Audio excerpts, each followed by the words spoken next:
Global સંકેતો સાથે જોડાયા છે સહયોગી આરતી મહેતા. આરતી, ગુડ મોર્નિંગ. કઈ રીતે આજે સેટઅપ વૈશ્વિક બજારો આપણને આપી રહ્યા છે?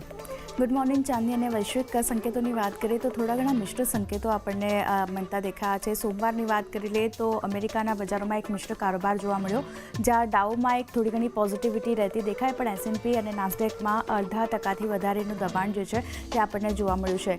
ખાસ કરીને ડાઉની વાત કરી લઈએ તો 65 પોઈન્ટ્સનો વધારો આપણને જોવા મળતો દેખાયો છે અને એક પોઝિટિવિટી જે છે તે ડાઉએ બતાવી છે. પણ નાસ્ડેક અને એસએનપીની વાત કરી લઈએ તો એસએનપી 500માં લગભગ 17 પોઈન્ટ્સનો ઘટાડો, જ્યારે નાસ્ડેકમાં લગભગ 152 પોઈન્ટ્સનો ઘટાડો આપણને જોવા મળતો દેખાયો છે. અમુક ટેક કંપનીઓના લીધે નાસ્ડેક જે છે તેમાં થોડું ઘણું દબાણ બનતું દેખાયું છે.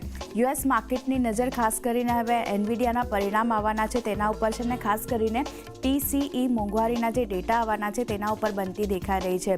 બીજી બાજુ ડ્યુરેબલ ગુડ્સ આંકડાની વાત કરી લઈએ તો જુલાઈ મહિનામાં યુએસના જે આ આંકડા છે, ઓર્ડરના આંકડા છે, તે આપણને થોડા ઘણા અનુમાન કરતાં સારા રહેતા દેખાયા છે. અને જુલાઈમાં ડ્યુરેબલ ગુડ્સના ડેટા જે છે તે 9.9%નો ઉછાળો આપણને ત્યાં જોવા મળતો દેખાયો છે. તો આ એક મિશ્ર કારોબાર યુએસ માર્કેટમાં આપણને ગઈકાલે જોવા મળ્યો છે.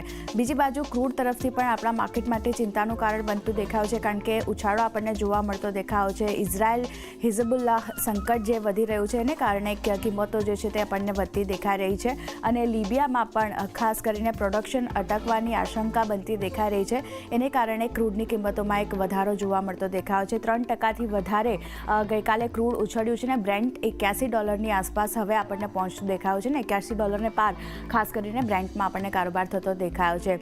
બીજી બાજુ સોનાની વાત કરી લઈએ તો જે રીતે યુએસ ફેડ તરફથી સપ્ટેમ્બરમાં વ્યાજદર કાપને લઈને જે સ્પષ્ટ સંકેતો મળતા દેખાયા હતા, ગઈકાલે એક રેકોર્ડ હાઈની આસપાસ આપણને સોનું પહોંચતું દેખાયું હતું. કોમેક્સ પર આજે જોઈએ તો કિંમતો રેકોર્ડ સ્તરની પાસે જ પહોંચતી દેખાઈ રહી છે. 2500ના સ્તર જે છે તે આપણને ઇન્ટરનેશનલ માર્કેટમાં સોનાએ જાળવતા દેખાયા છે. અને 10 વર્ષની યુએસ બોન્ડ યીલ્ડની વાત કરી લઈએ તો 3.8%ની આસપાસ રહેતી દેખાઈ રહી છે. તો આ એક સંકેતો ખાસ કરીને ઓવરઓલ સોના માટે પણ પોઝિટિવ બનતા દેખાયા છે.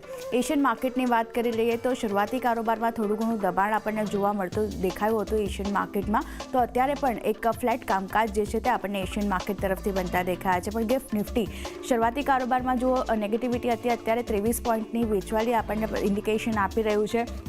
25,022ના લેવલ્સની આસપાસ આપણે ઓપન થાય તેવા સંકેતો ગિફ્ટ નિફ્ટી તરફથી બનતા દેખાઈ રહ્યા છે.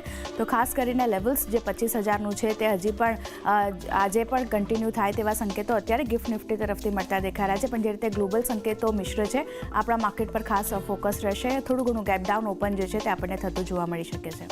જી આરતી, આભાર આપનો સમગ્ર માહિતી માટે. તો એક સેટઅપ જે છે ગિફ્ટ નિફ્ટી થોડા ઘણા એક નરમાશના આપણને આપી રહ્યું છે. તો આજના દિવસની સ્ટ્રેટેજી બનાવીએ. કુશ ઘોડાસરા .comના કુશ ઘોડાસરા આપણી સાથે જોડાઈ ગયા છે. કુશ, ગુડ મોર્નિંગ.